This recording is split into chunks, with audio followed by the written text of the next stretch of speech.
Hi everyone, thanks for tuning into my channel, Huub Hildenbrand Guitar Academia. Today we will go on with our maybe more practical approach to these four different four-note structures, which we really talked a lot about already. And last week we talked about them more in a approaching these four-note structures as harmonic structures, so as voicings. And now we also approach them as in like arpeggiated forms. And actually we all the stuff in a way like we already did, but I'm still like I'm working on things, and there comes some new ideas, some new approaches, but I also so this lesson is maybe also a good way to get you also started to understand why these four note structures like as arpeggios are maybe a cool thing to work on. And there's also a PDF down in the description below. You should download. It's everything, it's written on what I'm telling you today, but it also supports this channel, of course. So it's always a very good thing to do, to download the PDF for this lesson. Okay, so we will just go into some aspects of these melodic ways how to play four note structures, and different concepts, so that you get maybe an idea more from the practical side.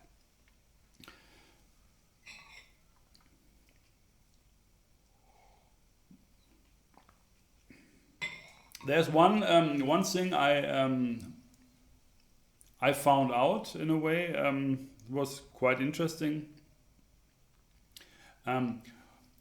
I used to play these different arpeggios and scales and everything, but especially arpeggios also like over the whole range. Yeah, if you take now this G minor with A, G minor, remember the slash doesn't mean that the A is necessarily in the bass, but that is just added. So it's a G minor triad with an A. So it's that one. Yeah, and my approach often has been like to really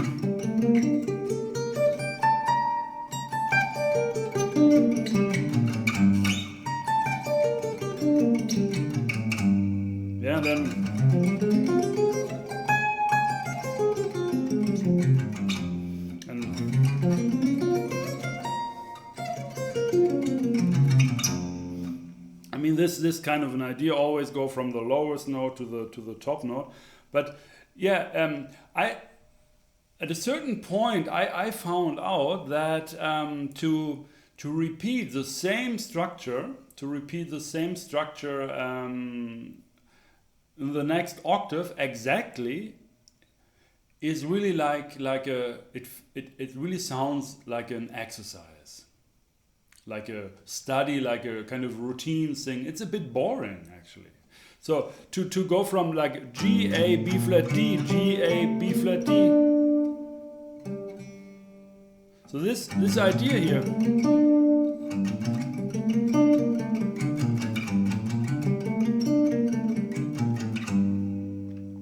this is already a complete repetition of what I just played. Yeah, four notes, and these four notes just repeat one octave higher. And I found out that by not going that high, but by stopping one note earlier, you get a much more musical result in a way, because it's not so much like a pattern. It's always something a little bit different, you can say. So to just go, it's a huge difference. Yeah, and also there are some notes on the page. The nice thing with that pattern is that always the G is always on the quarter note, when you think of that like always as 4/16, and so in a way it shows the G always. like an embellishment of the G in the context of G minor with an A. You can sing, and you then when you have that, you can also do all the start from a different note, huh? To start from the A.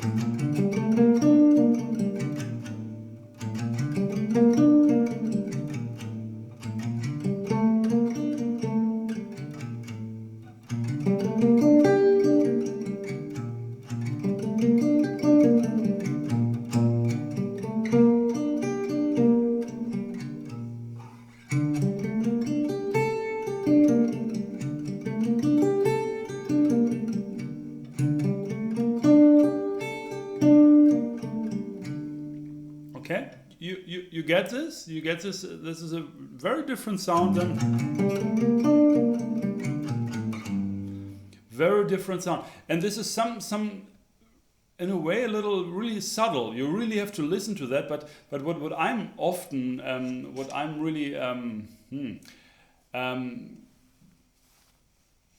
often I'm really aware of that feeling of inspiration. Yeah, we talked in another lesson also on that. This feeling of I play something and then it really opens a door. Yeah, and you think, oh wow, that's beautiful. Maybe I can change that note to that, and you go from there to there. It inspires you to go on and somehow to the next sound or change a little bit to progress. You get ideas. You are inspired. You are in the music. You wanna go on. Yeah. And but there is a lot of stuff which doesn't provide you with that feeling, you know, and that is something I really found out. I thought like, okay, I'm just practicing that, but it sounds so nice. Actually, it's beautiful. I'm getting inspired, and then I maybe just practice it going more up, and then this inspiration was kind of lost. You know, I felt like, oh, it's a little bit boring exercise. My mind wanders somewhere else, goes off here. What I'm doing, and I think that's a really crucial thing, a really important thing to be aware of that. You know, because that's always what I say when I mean with follow your heart. I mean, to follow your heart, you have to first like listen to your heart. You have to be able to understand the feeling. You know, I mean, you get, and this is like, for me, it's really like, is this inspiring or is it not inspiring? Is it opening a door or is it closing a door or not opening anything? You know, and I'm always thinking like, I have to practice that I have to go on, and maybe sometime I will be there, you know, and something will maybe happen. But on the other approach is like immediately something is happening, and it feels so good, you know. Okay, now we go to the study on the page. There's a little study, and remember we talked about that in the last lesson also. These symbols you find there are the kind of scientific symbols. So these symbols like E flat minor over F really represent that four note structure. It's an E flat minor triad with an added F. Yeah, and the slash means just in this case here in this these symbols here for that. This slash is really used only for like adding a note and not putting it in the bass necessarily. Okay, so this study is really like very much in the key of E flat minor, and when I see those symbols there, these more scientific symbols, I know immediately what they mean, and I will talk about that. Yeah, it's not written there as in the lesson, in the previous lesson when we talked about harmonic like voicings of these four note structures. Here I will just tell you that. First I wanna play you that study.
Okay, just one thing I'm noticing right now also is I use the tempo not that strict, right? It's not like or whatever. It's more open. It's more like I use more agogic thing there. I played more rubato-ish, and the whole thing is maybe the whole thing is also maybe reminding you of Johann Sebastian Bach's music, where like these arpeggios are used. And yeah, and this is also a very common thing to, in a way, there are a lot of triads which just have an added kind of a passing tone in them, and like a non-harmonic tone inserted into that line, and that happens automatically when you improvise with them, that you always in a way approaching chord tones. That's really interesting. It's a little bit like pre-programmed in those structures. So let's talk about these structures briefly. We have an E flat minor with an added F, so that's just our tonic minor chord, which just have a passing tone. So between the minor third and the root, we have an F as a kind of a passing tone.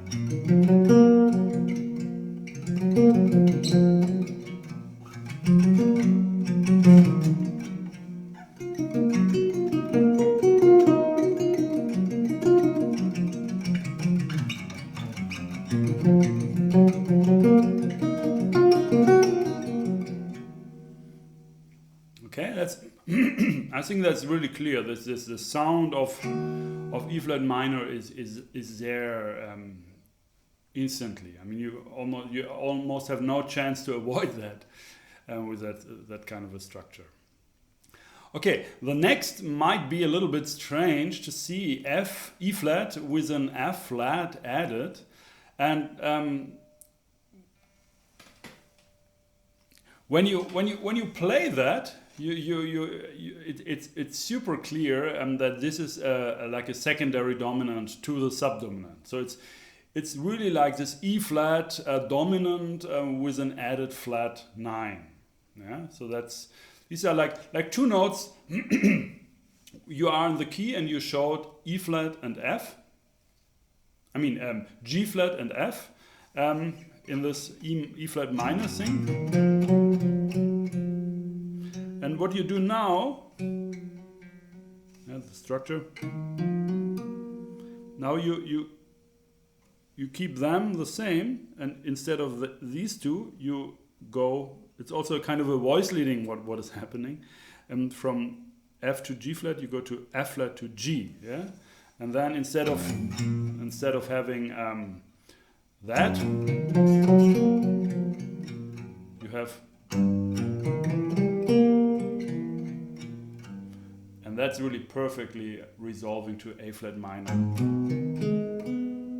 Yeah, that's the idea here. So you can, if you think more like the standard chord symbols for that, maybe also in jazz, you would say, okay, E flat with an added F flat is like is really working great as E flat 7 flat 9.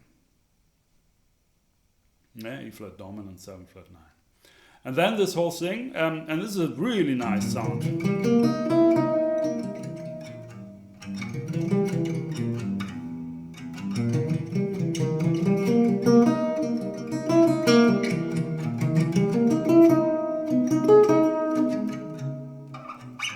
Yeah, and really resolves very nice to its, in this case, secondary tonic, so the subdominant. And what we do with the subdominant is just we also add a passing tone, the fourth, yeah, to the minor triad. So we also have just a passing tone in a similar way than we have on this E flat minor with an F, but in this case we add this passing tone between the fifth and the third of A flat minor 7. Instead of the root and third. But these two positions for passing tones directly in inserting that in the third of a triad is really the most effective thing, which really is not disturbing the sound of the triad, the chord, I mean the basic triad. It's not disturbing that too much. So it's really like a passing tone either between the root and third or the third and fourth. Yeah. And yeah, and actually all these structures are working like that. They all deal with that kind of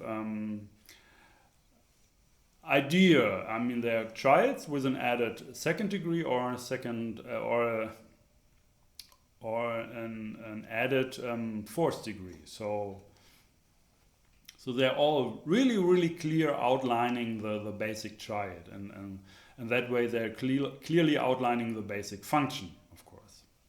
Okay, so this A flat minor also has some kind of a pentatonic quality. Sometimes it also reminds me of the raga Bimpalashri, because it's also using the pentatonic in the upward movement. But it's really also a nice sound. I think it's like really also Coltrane uses this.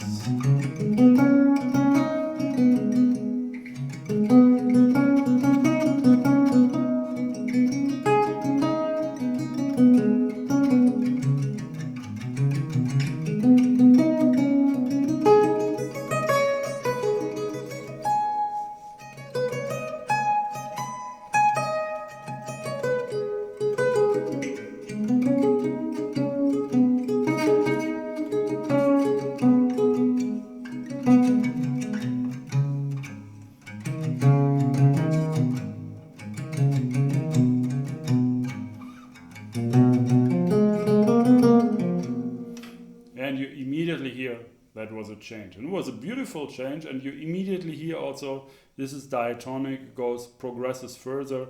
And this chord, you can now, this is a kind of a, what I think about this structure, it's a kind of, it can function in two different ways. It can be this F diminished with a B flat added. It can work really nice for a B flat minor, I mean flat nines, B flat dominant 7th flat nines. Yeah, going to E flat minor. So we have an F diminished triad and then an added B flat on the bass, this kind. But you can also say, okay, that's like a 2.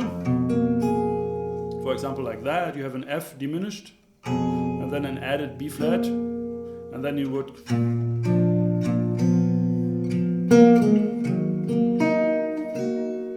so here it really sounds as a 2, as an F diminished on the second degree of E flat minor. But when I go, then I have just a different inversion of that chord, and it already sounds like a 2-5, yeah? Going from a 2 to the dominant of E flat minor. But anyway, it's not, it doesn't really matter too much. I mean, I would consider that more as a kind of a weak dominant, or like a preparation of the dominant, or having also the subdominant quality there.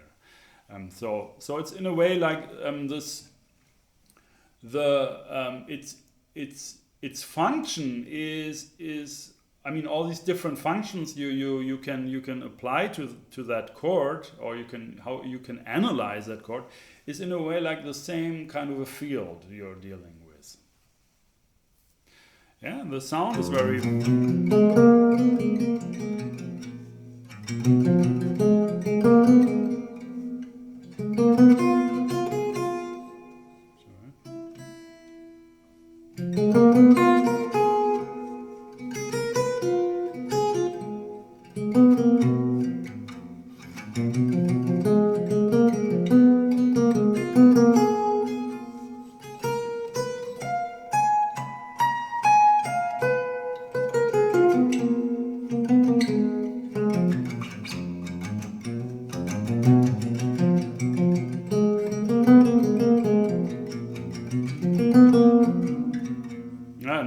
really goes to the dominant. And we talked, I mean, the B flat dominant with a flat 9, and that's the same structure, there's the same tendency to resolve and so on as with this E flat with an F flat added. Yeah? E flat major triad with an F. It's both like dominant with an added flat 9 and has a very strong tendency also to resolve in the traditional way. In this case, to E flat minor with an F. Yeah, so we have B flat. It's just a B flat major triad, so it's just strong anyway. But you have this.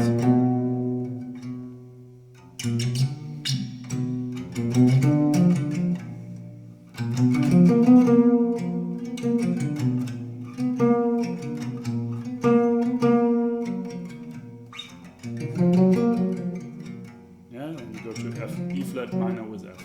Again to B flat with C is C flat.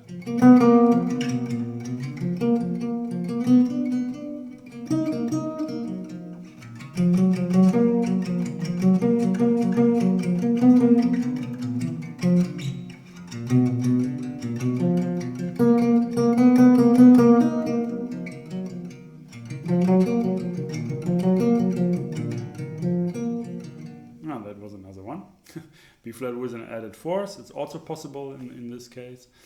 Yeah, you see, just playing these different four note structures, they create a kind of beautiful sound. I mean, they make the chord clear. I mean, of course, they are deliberately picked structures, but those really make the chord clear, really make the function clear, and have always like a kind of a beautiful color also added with that additional note.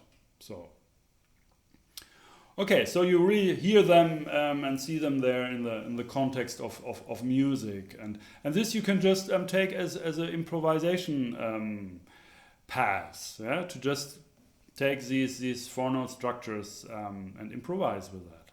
Yeah, so let me do that. I just E flat minor with F, E flat major with F flat, and just let me do one round, and then you hear and see what I mean.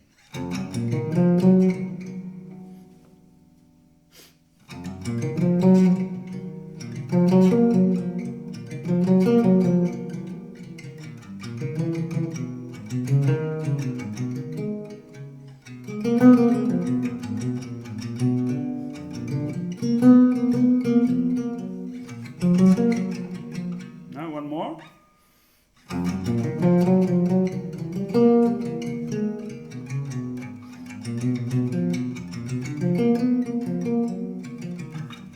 Yeah, so this was an example where it's gone a little bit more quick, and that's a little bit more what I'm also working on. To before I was studying like these four note structures very like individually, and really went deep into the sound. We also had this static approach for four note structures in that course on four note structures.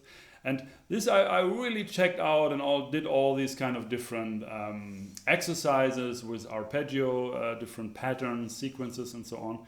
And now I'm going more and more.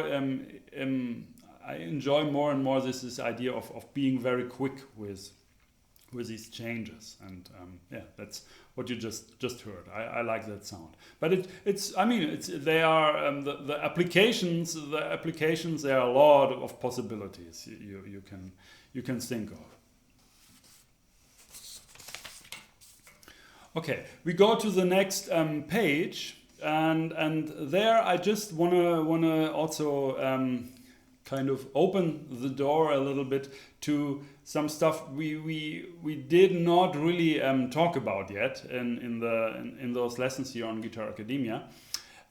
One is that you just can also think playing like two alternating four note structures, and do not really think about this tonal or tonality thing here. I mean, you always create tonality, and this, what I'm just will show you here, is also like you can just explain it. But I will just on purpose, I will not explain that in any way. I will just show you they are just two four-note structures, and there are many more. It's just like this is a kind of a selection. I mean, to just show you this kind of idea, that you just take two structures which just work nicely in the way that these colors they are creating are very nice. So it's more, maybe it's more about colors and having like different colors, you know, like change the color, and not so much like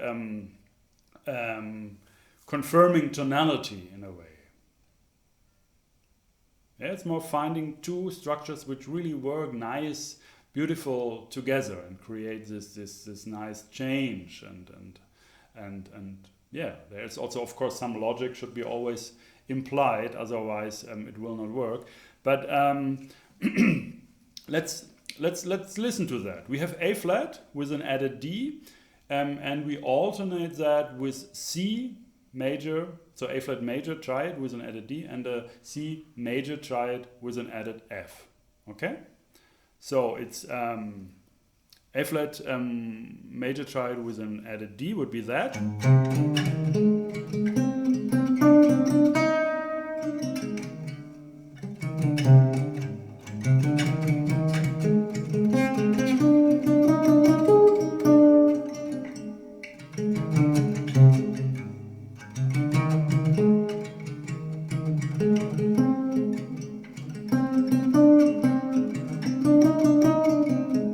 And now?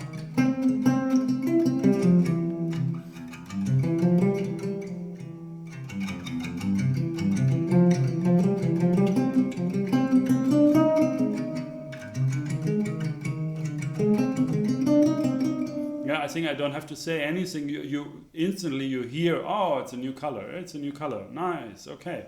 And when you hear that, just what I'm playing is really only these four notes. Yeah, I'm not adding any other notes. It's only when I have A flat over D or A flat with D. It's like just A flat, C, D, E flat. Yeah, and C major with F is just C, E, F, G. That's all, and no other notes. And that's the beauty also of that very how do you say, very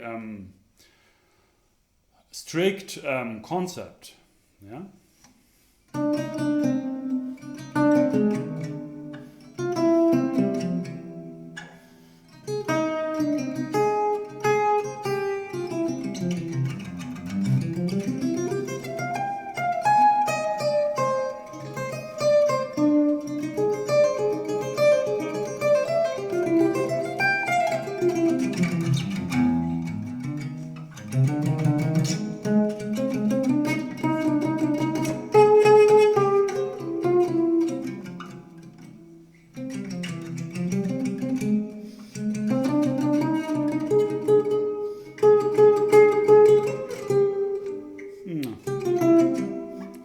One note wrong, but I think you got this concept, huh? I don't have to play everything what I can.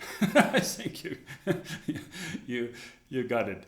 Okay, and the other concept is actually just the same idea, finding two different four note structures. In this case, I'm really thinking tonal. I'm really thinking in a key. I think in E minor.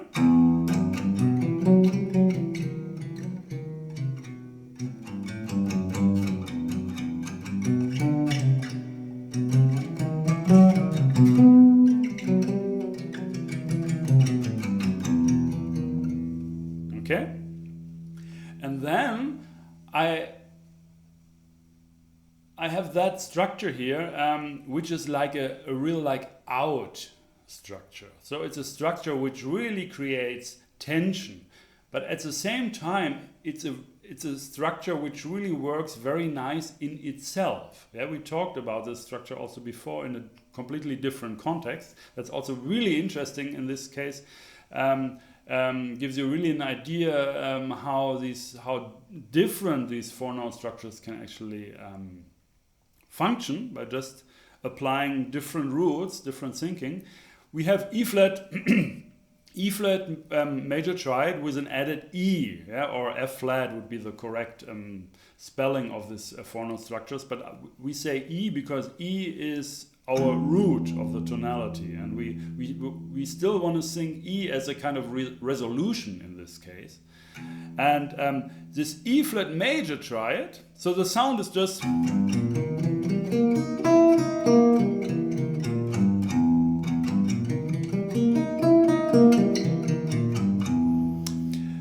now when we these two structures we really think about tension release. Release is E minor with an F sharp, and tension is that out structure. And this out structure creates a sort of major 7 sharp 11 tensions on the in the context of E minor, right? So you have an E, I mean it's E flat with an E, so you have an E, it's a root. Then you have the minor third, that's cool, that's just inside, everything is inside, and the tonality. But then you have this B flat, which also equals A sharp, which is the sharp 11 here in this case. And you have also the major sevenths, which is not a very out note, a very out function in E minor, of course. But in this context of showing a complete E flat major triad, this is a little bit weird. So in a way, this E flat gets this sound as being the root. Yeah. Okay. Let me just play these structures. So I start with E flat, E minor with F sharp.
I think you got this. You got this sound, huh? You really hear that. Oh, this is tension. This is something weird. What is happening there? And then you feel okay, now this is like home base, and that's the kind of this is the idea here, right?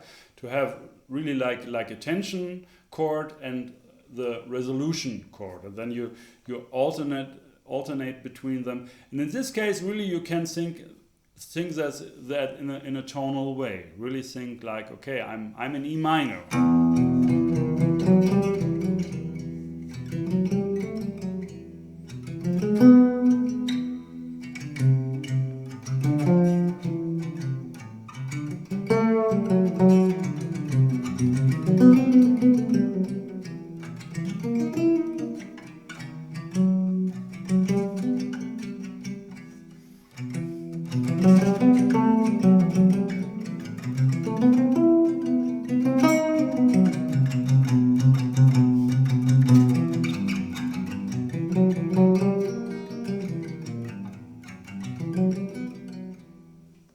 Kind of. Yeah, in this case, this works really like you are in E minor.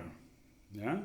So you have really this tension related to a kind of a tonality, and it's kind of out, but it's also like this the feeling you really get when it's resolving is that it's a kind of a yeah, you could say it's a kind of it has a kind of a dominant quality, or like a kind of a diminished thing. Yeah, like E diminished would be also an explanation. E diminished, which would normally resolve to tonic major, to E major, then more logic way, like this raised 1 and 3 chords we talked about when we talked about E major. So there are different explanations, but just the at the end it's just about the sound. Yeah? It's just about how does it sound. Is it creating tonality, or there are just like colors created, different colors. Oh, it sounds nice going from there to there. Or do I'm really in that tonality, or do I in a way like pushing the tonality, or fighting a little bit against that tonality, but then have a real feeling of resolution when I come back to the tonality. So yeah, so one is more in the key, more tonal thinking, and the other is more like colors, yeah, like different colors, without thinking too much about tonality. So, and there are of course like many different possibilities, and the idea here in this lesson was just to show you these two extra approaches, because before we talked about this just in general here also on Guitar Academia. We are talking more about this tonality. We try to be really take this gravitational center of a key, of a tonality we are in.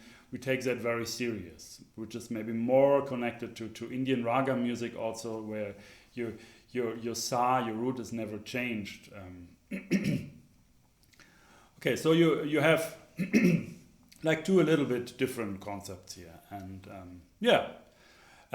also maybe I hope, I really hope that it's also inspiring for you to work with these 4-note structures, because I think they're really cool. It's really there's so many possibilities, and also they repeat, that from a certain, if you really deal with them, you will find the same structures over and over, because like of these 43 you definitely will just say like those like a big portion of that will be not needed for your music, I'm sure. So it's really great to find out those 4-note structures which really are in your music, which really represent your music, which really help your music to sound really strong and great. And that's a kind of an approach you can do. Just check those 4-note structures, and you get a lot of ideas here